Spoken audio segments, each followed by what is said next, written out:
Hello বন্ধুরা, কেমন আছো সবাই? আশা করছি খুব ভালো আছো। আর আমিও আছি মোটামুটি। কারণ আজকের ব্লগটা শুরু করছি ট্রেন থেকে। তো বাড়ি থেকে বেরোনোর সময় আর ভিডিও করতে টাইম পাইনি। আজকে বেরিয়ে যাচ্ছি ছেলেকে নিয়ে একটু বর্ধমান ডাক্তার দেখাতে, কারণ ওর শরীরটা বেশ খারাপ কয়েকদিন ধরে। তো তাই বেরিয়ে যাচ্ছিলাম। আর এদিকে বরমশাই অনেকটা ভোর যেহেতু বেরিয়েছি, তাই একটু চা খেয়ে নিচ্ছিল। আর আমি তো চা খাই না, তাই আমি ট্রেনের মধ্যেই ছিলাম ছেলেকে নিয়ে।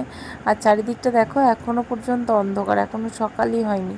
আর সিটগুলো প্রায় ফাঁকা। আমরা এত ভোরের ট্রেনে বেরিয়ে যাচ্ছি, ঠান্ডা ঠান্ডা বেশ ওয়েদার একটা।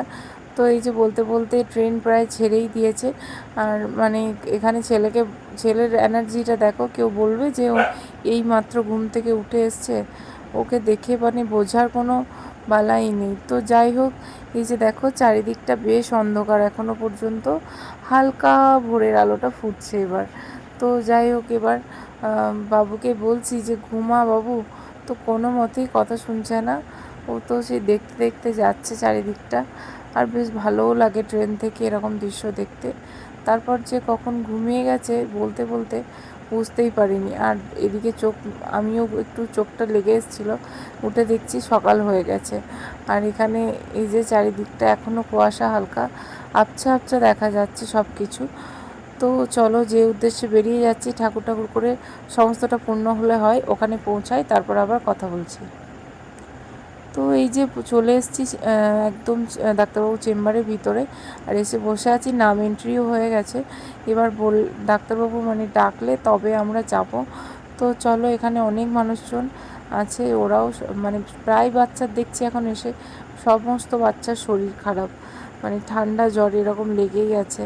তো সমস্ত বাচ্চার প্রায়। তো চলো, ওপরে ফোন অ্যালাউ নেই, যেহেতু ডাক্তারবাবু চেম্বার ঢুকে গেলে আমি ভিডিও করতে আর পারবো না।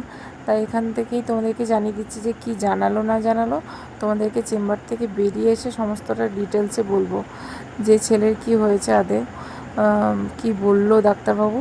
তো চলো ওখানে যাওয়া যাক, তারপর আবার কথা হচ্ছে। তো এই যে একদম চেম্বার থেকে বেরিয়ে ওষুধ কিনে একদম সোজা আবার স্টেশনে চলে এসেছি। ভিডিও আর করতে পারিনি, খুব তাড়াহুড়োর মধ্যে ছিলাম।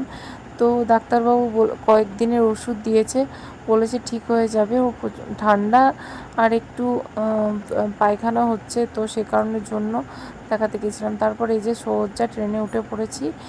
আর সাথে কি নিয়ে নিয়েছি দেখো, ঝালমুড়ি। তো এটা আমার ভীষণ ভালো লাগে ঝালমুড়িটা খেতে। তো ঝালমুড়ি খেতে খেতে আমরা এই যে চলে যাচ্ছে। আর যাওয়ার সময় ট্রেনে বেশ ভিড়, আর সেরকম পরিমাণ গরম। তো চলো, যাই হোক, ডাক্তার দেখানো কমপ্লিট। তো ভিডিওটা এখানেই শেষ করছি। ভালো লাগলে প্লিজ লাইক কমেন্ট শেয়ার করে দিও। এখনকার মতো টাটা।